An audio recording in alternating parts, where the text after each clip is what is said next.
Graça e paz, meus irmãos. Vamos abrir a Santa Palavra de Deus em Romanos, capítulo 8. Vamos ler versículo 1 a 11.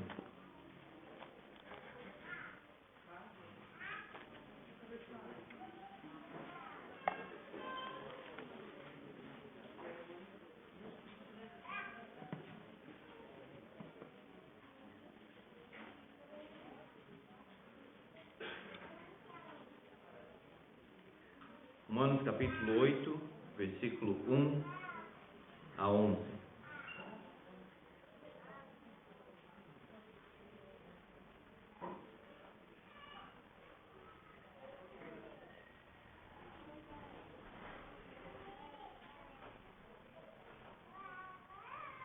Agora, pois, já nenhuma condenação há para os que estão em Cristo Jesus. Porque a lei do Espírito da vida em Cristo Jesus te livrou da lei do pecado e da morte.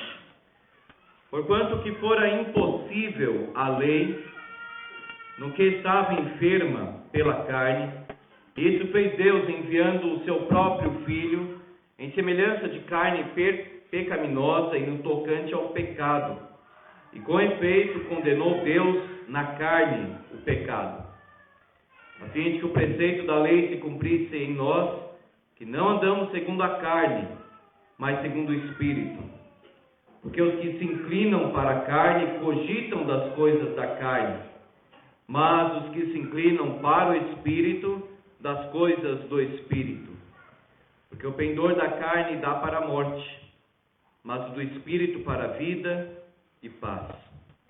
Por isso o pendor da carne é inimizade contra Deus, pois não está sujeito à lei de Deus, nem mesmo pode estar. Portanto, os que estão na carne não podem agradar a Deus. Vós, porém, não estáis na carne, mas no Espírito, se de fato o Espírito de Deus habita em vós. E se alguém não tem o Espírito de Cristo, esse tal não é dele. Se, porém, Cristo está em vós, o corpo, na verdade, está morto por causa do pecado, mas o Espírito é vida por causa da justiça. Se habita em vós o Espírito daquele que ressuscitou a Jesus dentre os mortos, esse mesmo que ressuscitou a Cristo Jesus dentre os mortos, vivificará também o vosso corpo mortal, por meio do seu Espírito, que em vós habita. Amém. Irmãos, vamos orar para que Deus fale conosco, nos abençoe, através da sua palavra. Vamos fechar os nossos olhos e orar ao Senhor. Deus Santo, Deus bendito, nos colocamos agora em Tuas mãos para ouvirmos a Tua palavra, para que Teu Espírito fale conosco, o Espírito que inspirou, o Espírito que ilumina hoje, o Espírito que selou os nossos corações em Cristo Jesus. Rogamos, ó Pai, que este Espírito que habita em nós frutifique a palavra no nosso meio. Ó Deus, abençoa a Tua igreja, edifica, Pai, a Tua igreja. É a nossa oração em nome de Jesus. Amém. Meus irmãos, quem é espiritual? Às vezes nós pensamos, o que é viver no Espírito? E no nosso contexto, especialmente aqui no Brasil, há uma confusão que se refere a ser um homem espiritual. Ou seja, o que é viver no Espírito Santo? O que é frutificar no Espírito? Há uma ênfase muito grande hoje, por exemplo, em falar o seguinte: você é cheio do Espírito Santo, você é batizado com o Espírito Santo, se você falar em línguas, profetizar, tiver sonhos, visões, isso se torna a ênfase da igreja evangélica brasileira. Não é a ênfase de Paulo. Você pode ler o Novo Testamento inteiro e não encontrará este aspecto como ênfase. O que Paulo diz aqui é diferente sobre o que significa ser um homem cheio do Espírito. Quando Paulo fala sobre isso, ser cheio do Espírito, lá em Efésios capítulo 5, ele fala no âmbito da igreja, no âmbito familiar e no âmbito do trabalho. Este capítulo 8 é o capítulo da vida no Espírito, o capítulo acerca do Espírito Santo. E nós temos duas grandes certezas que abrem o capítulo e fecham o capítulo. A primeira, nenhuma condenação há. A segunda, nenhuma separação existirá ou é possível. No capítulo 8, no centro, nós temos a restauração de toda a criação. Aqui no capítulo 8 isso está claro. E ao mesmo tempo, todas as coisas cooperam para o bem daqueles que amam a Deus. Nenhuma condenação há para os que estão em Cristo. Nenhuma separação existirá do amor de Deus nos seus filhos. E Deus restaurará todas as coisas. E todas as coisas cooperam para o bem daqueles que amam a Deus. Vamos ver aqui então o que é viver no Espírito. O que é a vida no Espírito Santo. Vamos deixar a Bíblia mesma falar. Primeiro, viver no Espírito significa ter uma experiência profunda com Deus. Agora, pois, já nenhuma condenação há para os que estão em Cristo Jesus. Agora, começa o capítulo 8. Fazendo então uma separação entre o que nós vivenciamos no capítulo 8 com o capítulo 7. O capítulo 7 termina Paulo dizendo: eu sou um homem miserável, miserável pecador que sou. Quem me livrará do corpo desta morte? Graças a Deus por Jesus Cristo, nosso Senhor. E agora então que nós não vivemos mais na carne, agora que vivemos no Espírito, agora que não somos mais escravos do pecado, somos servos do Senhor Jesus, escravos de Jesus. Agora, pois, nesta condição, em Cristo, nenhuma condenação há. O cristão, ele não tem culpa mais diante de Deus. Não tem. Não há uma condenação, não há uma espada, a espada da lei sobre o cristão, porque ele está em Cristo Jesus, ele foi salvo, ele foi lavado no sangue de Jesus, não há mais condenação. O acusador foi expulso, inclusive, do céu, da presença do próprio Deus, porque não há mais alguma acusação que seja coerente. Paulo diz no versículo 33, quem intentará acusação contra os eleitos de Deus? É Deus quem os justifica. Quem os condenará? É Cristo Jesus quem morreu, antes quem ressuscitou, o qual está à direita de Deus e também intercede por nós. Quem, diz Paulo, quem nos separará do amor de Deus? Quem nos condenará? Quem nos acusará? Não há mais nada. A Bíblia diz em Colossenses, o apóstolo Paulo, que Cristo rasgou o escrito de dívida que era contra nós. Às vezes, irmãos, a nossa consciência nos acusa, mas é por causa da nossa fraqueza. Não que nós estejamos na presença de Deus manchados, cheios de culpa, cheios de iniquidade, precisamos lavar a nossa alma. Não! Nenhuma condenação há para os que estão em Cristo Jesus. Viver no Espírito, então, é viver livre de culpa. É viver uma nova experiência com Deus. Paulo diz, agora, eu vivo. Antes, eu não vivia. Eu era judeu debaixo da lei, debaixo da condenação. Eu até queria fazer o bem como judeu, mas não fazia. Não faço o bem que prefiro, mas o mal que não quero, esse faço. Ou seja, está falando aqui um homem não regenerado, escravo do pecado e da carne. Agora, pois, já nenhuma condenação há para os que estão em Cristo Jesus. Agora é algo novo com Deus. E será que nós podemos afirmar como Paulo: antes eu era escravo do pecado, agora, pois, eu sou um servo de Jesus, não tenho uma condenação mais, eu estou livre da culpa? Mas veja, os que estão em Cristo Jesus. Aquele que está em Cristo, aqui é a união com Cristo, que é fortalecida através da Santa Ceia. Se você está em Cristo, não é possível que haja uma condenação mais.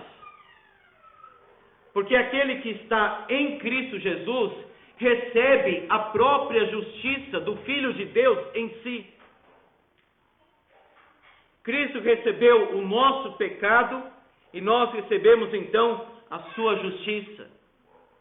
Essa é a grande boa nova da palavra de Deus. Não há mais culpa, não há mais condenação. Nós estamos livres agora para adorarmos a Deus. Temos Deus na nossa vida. A vida cristã agora é livre. Saímos do capítulo 6, da escravidão do pecado, as correntes do pecado, da morte, da lei no capítulo 7. Agora nós estamos livres em Cristo Jesus. Cristo nos perdoa. Nós somos habitados pelo Espírito Santo. E o Pai nos aceita na sua presença. Que consolo para nós. Nenhuma condenação há para os que estão em Cristo Jesus. Você precisa apenas verificar isso. Será que você está em Cristo Jesus? É verdadeiro na sua vida que você está unido a Cristo Jesus, o Senhor? E agora Paulo fala de dois padrões, versículo 2 a 4. A lei, ou seja, a norma, a lei do Espírito da vida, veja, E maiúsculo aí, o Espírito Santo, em Cristo te livrou da lei do pecado e da morte. A lei que diz apenas você é pecador e não cumpre a lei de Deus, conduz à morte. O que a lei pode fazer pelo pecador? Apenas dar a consciência de que ele, de fato, não observa a lei. Veja, a lei do pecado e da morte. A Bíblia diz no Evangelho de João que por meio de Moisés nós recebemos a lei, mas por meio do Senhor Jesus nós recebemos a vida. Porque a lei não traz vida, a lei traz a morte. A lei é boa, o mandamento é santo, a lei é santa, justa, a lei é boa, o problema é que nós não somos. Então a lei traz a consciência da condenação, e a lei traz a confirmação de que nós somos condenados. Então nós precisamos de um outro padrão, de uma outra norma. Veja no versículo 2, a lei do Espírito da vida. A lei do pecado então traz morte. Lei, pecado e morte. Somente o Espírito Santo pode nos dar vida. Os 10 mandamentos nós quebramos todos. A lei do Antigo Testamento que diz que se você não cumprir exatamente todos esses preceitos, você será amaldiçoado. Então eu serei amaldiçoado. O caminho da lei não é o caminho da salvação, é o caminho da santificação, é outra coisa. É um segundo ponto, veja o versículo 3. Porquanto que fora impossível a lei, no que estava enferma pela carne, isso fez Deus enviando o seu próprio Filho em semelhança de carne pecaminosa, e no tocante ao pecado, e com efeito condenou Deus na carne o pecado. Observe, a lei não poderia nos salvar por causa da nossa carne. Observe aí, no que estava enferma, ou seja, enfraquecida pela carne.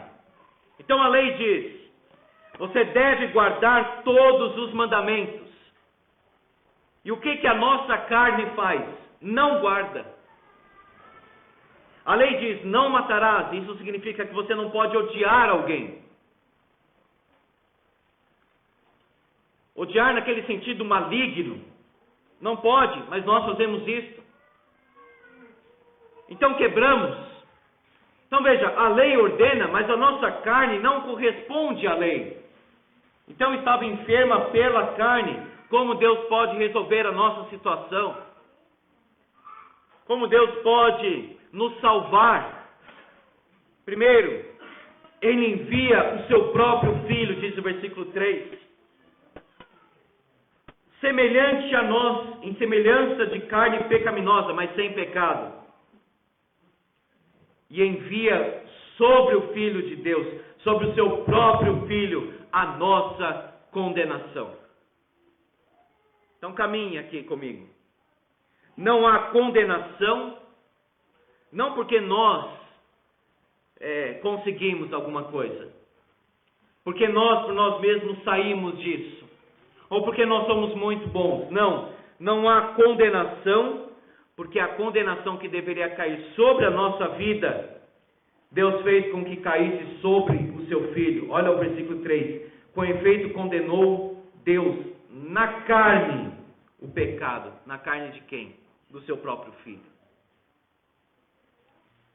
De Isaías 53, ao Senhor agradou moê-lo, fazendo-o enfermar. Por nossa causa. Não há condenação, não porque Deus simplesmente do nada absolveu a condenação.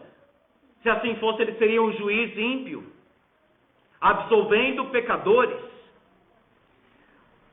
Pelo contrário, seja Deus justo e verdadeiro e todo homem mentiroso, diz Paulo.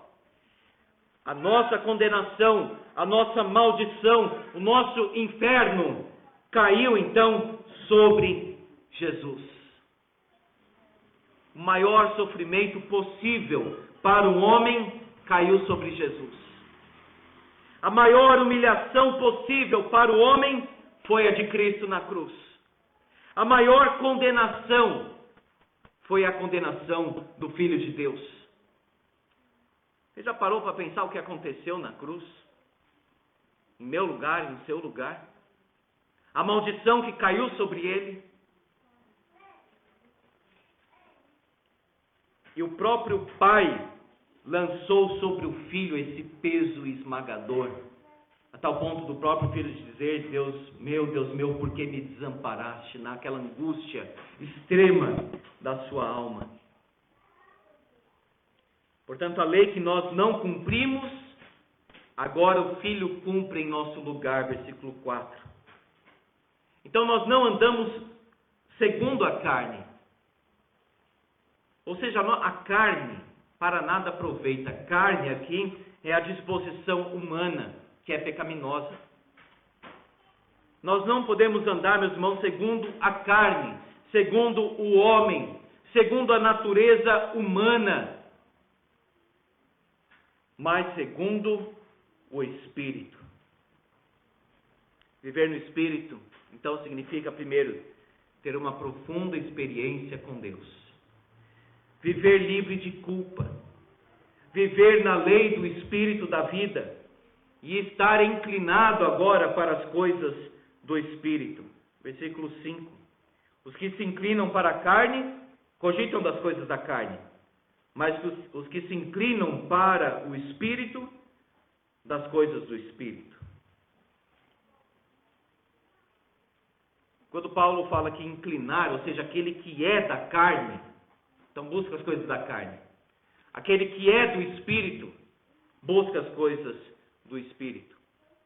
Ou seja, quem vive segundo a carne, tem a mente voltada para o que a carne deseja. Paulo está dizendo, o que o seu coração é o que você busca na vida. Você é carnal, diz Paulo. Você busca então a carnalidade. As obras da carne são conhecidas, diz Paulo lá em Gálatas 5. Agora você é do Espírito Santo, então a sua mente cogita, a sua mente busca, pensa nas coisas do Espírito.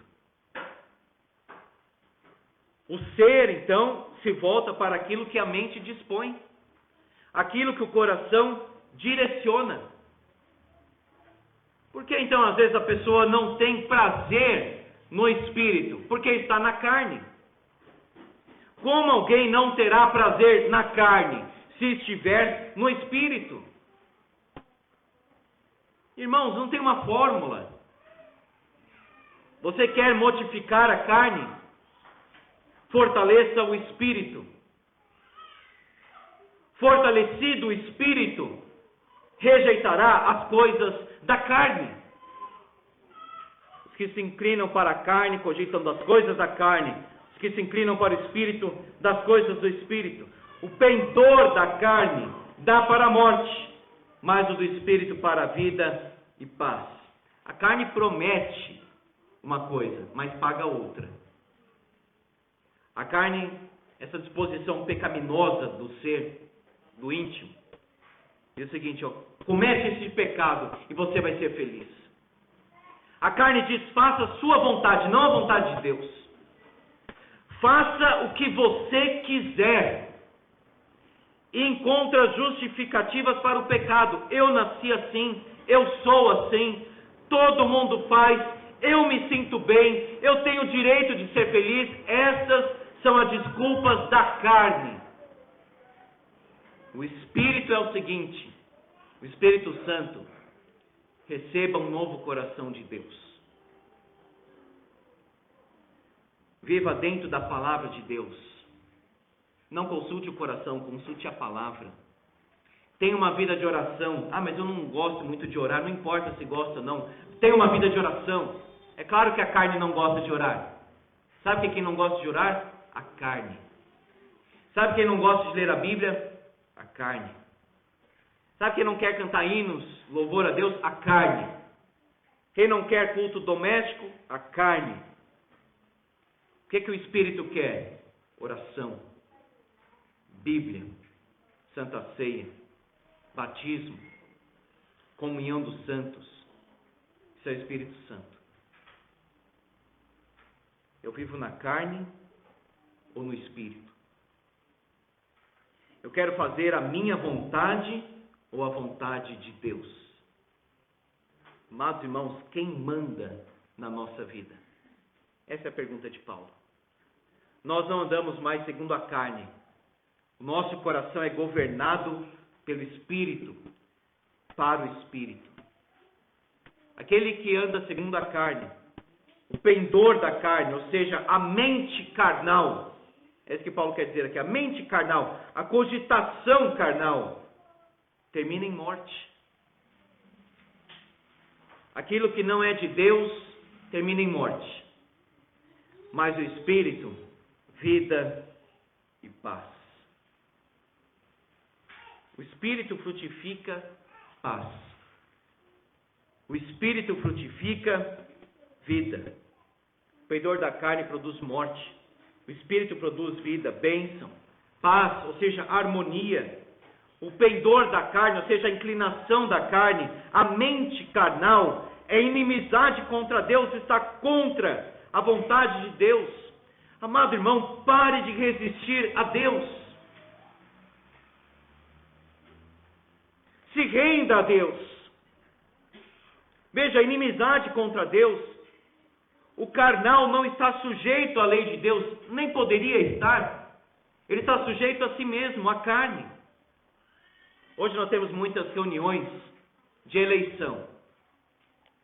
O crente espiritual diz, eis-me aqui.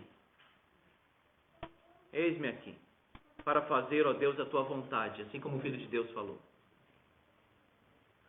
Agora aquele que está andando segundo a carne, diz o seguinte, eu não quero. Eu não quero. Quer dizer, ele manda na vida dele, não é o Senhor. Agora, se você me perguntar se eu quero estar aqui, eu digo, a questão não é essa, se eu quero ou não quero. Eu entendo que Deus quer que eu esteja. O cristão para com essas coisas de o que eu quero. O cristão para de dizer assim, seja feita a minha vontade, o que eu gosto, se eu sinto prazer. Irmãos, se nós temos vontade de vir para o culto, a gente vem. E se não tem, vem também. Eu quero cumprimentar aquele irmão. E se não quiser, também cumprimenta do mesmo jeito. Porque o Senhor Jesus disse que nós devemos cumprimentar até os inimigos. Mas eu não quero, não importa. Cumprimenta, que Deus trabalhe na sua vida. Se nós sempre, irmãos, deixarmos o eu reinar, a gente começa a não fazer isso, não fazer aquilo outro. Com aquela pessoa eu não falo, com aquele eu não falo, esse eu não perdoo, aquele também eu não perdoo. Sabe o que é isso? Carnalidade. Aquele que se deixa, que se permite caminhar na carne, vai buscar, Paulo diz lá, prostituição. Começa aí a lista. Lascívia, impurezas, inimizades, porfias, facções, dissensões e outras coisas semelhantes a estas. E no mesmo bloco que Paulo diz, a obra da carne é prostituição, ele também diz ira. A ira que é exaltada pelo mundo é condenada por Deus. Deus só aprova a ira santa. A ira do homem é aquela que não produz a justiça de Deus. Não está sujeito à lei de Deus, nem mesmo pode estar, e os que estão na carne não podem agradar a Deus. Versículo 8. Eu quero agradar a Deus. Viva no Espírito. Busque o Espírito. Se coloque nas mãos de Deus e diga, Senhor, mata este homem, mata os meus sonhos. A igreja evangélica tem dito hoje o seguinte, Deus irá realizar os seus sonhos. A Bíblia diz que Deus vai matar os meus sonhos. A Bíblia diz que Deus quer acabar com os meus sonhos. A Bíblia, irmãos, ela fala da mortificação da carne. Vamos entender isso, irmãos. É o eu crucificado. Não é o eu exaltado, é o eu crucificado, agora dominado e subjugado pelo Espírito. Isaías diz, eis-me aqui, Senhor. Deus diz, ótimo Isaías, você vai pregar e ninguém vai ouvir. Ele continua, eis-me aqui, Senhor, para viver ou morrer para o Senhor, pelo Senhor. Então vamos abandonar os meus sonhos. Que isso? O que tem a ver vida cristã com isso? E nem são os sonhos de Deus também, porque Deus não sonha, nem tem sonhos. Deus tem uma vontade e um decreto. E nós nos conformamos a isto. Por isso que Paulo diz, os que estão na carne não podem agradar a Deus. Eu quero viver do meu jeito e ao mesmo tempo quero agradar a Deus. Não dá. Este coração aqui precisa morrer. Paulo diz, já não sou eu quem vivo, mas Cristo vive em mim. Quantos aqui poderiam fazer esta declaração? Viver no Espírito consagra o nosso coração, meus irmãos, como santuário. Olha o versículo 9. Vós, porém, irmãos, não estáis na carne. Vocês são cristãos, então vocês não estão na carne, mas no Espírito. Aí ele coloca, se de fato o Espírito de Deus habita em vós. Ou seja, observe a vida, observe o coração. O Espírito de Deus habita em vós. Se alguém não tem o Espírito de Cristo, esse tal não é dele. O Espírito, então, habita em nós. Nós somos o templo do Espírito. Se o Espírito de Deus habita em vós, então nós não estamos na carne, é uma coisa oposta. O santuário de Deus é um contraste. O santuário de Deus, irmãos, é coletivo. Olha só, o Espírito de Deus habita em vós. Já viu aquela história assim, eu sou a igreja? Não, ninguém é a igreja individualmente. A igreja é o corpo do Senhor Jesus. Eu posso adorar a Deus aqui em casa porque eu sou a igreja. Não. O Espírito de Deus habita em vós. O santuário de Deus é a igreja, o Espírito Santo. Habita em vós. O templo serve para adoração é este. Nós nos reunimos aqui. Mas Deus não está confinado a este lugar. A presença de Deus está neste lugar porque nós estamos adorando a Deus neste lugar.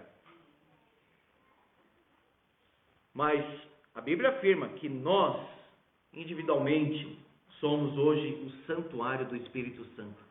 Você consegue dimensionar isso, que Deus mora em você? Que Deus habita em você? E alguns irmãos lá em Corinto estavam praticando a prostituição, e o apóstolo Paulo cita justamente isso. Olha, irmãos, vocês são santuário de Deus. Deus habita em vós. E ele fala algo muito pesado. Eu vou agora pegar o meu corpo, então, que é membro de Cristo Jesus, e entregá-lo à prostituição? Choca esse pensamento, mas é a conclusão natural. O santuário de Deus, que sois vós, diz Paulo, é sagrado. 1 Coríntios capítulo 6. Viver no Espírito, então, é ser um com Cristo. Observe, versículo 9. O Espírito de Deus. Aí depois ele diz, o Espírito de Cristo, porque Cristo é Deus. Aquele que é a habitação de Deus, é a habitação do Espírito, é a habitação de Cristo. Se porém Cristo está em vós, o corpo na verdade está morto por causa do pecado, mas o Espírito é vida por causa da justiça. Eu tenho Jesus, eu vivo no Espírito, então você viverá na justiça, viverá na retidão, viverá no caminho do Senhor. E por último, se habita em vós o Espírito daquele que ressuscitou a Jesus dentre os mortos, esse mesmo que ressuscitou a Cristo Jesus dentre os mortos, vivificará também o vosso corpo mortal, por meio do seu Espírito, que em vós habita. O Espírito então habita no nosso coração. Tenha consciência do peso dessas palavras de Paulo. O Espírito habita em vós. O Espírito também promete o mesmo poder exercido em Cristo Jesus na ressurreição do nosso Senhor. O mesmo poder também nos vivificará dentre os mortos, versículo 11. Ou seja, se Cristo ressuscitou, nós também ressuscitaremos. Nós seremos vivificados. Por meio do quê? Do Espírito. O Espírito Santo, então, é a fonte da vida e é o vivificador. Aquele que tem um Espírito, tem Deus. Aquele que não tem Espírito, não tem Deus. Viver no Espírito sela a nossa redenção futura. O Senhor nos ressuscitará. O Senhor nos levantará dentre os mortos pelo Espírito Santo. Amados irmãos, mais do Espírito Santo, menos da nossa carne, mais de Deus na nossa vida. Não há mais condenação, desde que a pessoa realmente esteja unida a Cristo Jesus, seja cheia do Espírito Santo, tenha de fato uma vida de comunhão profunda com Deus. Tem um hino que diz: Espírito do eterno Deus, opera em nós. Espírito do eterno Deus, opera em nós. Quebranta-nos, consola-nos, transforma-nos, transborda-nos. Espírito do eterno Deus, opera em nós. Amém.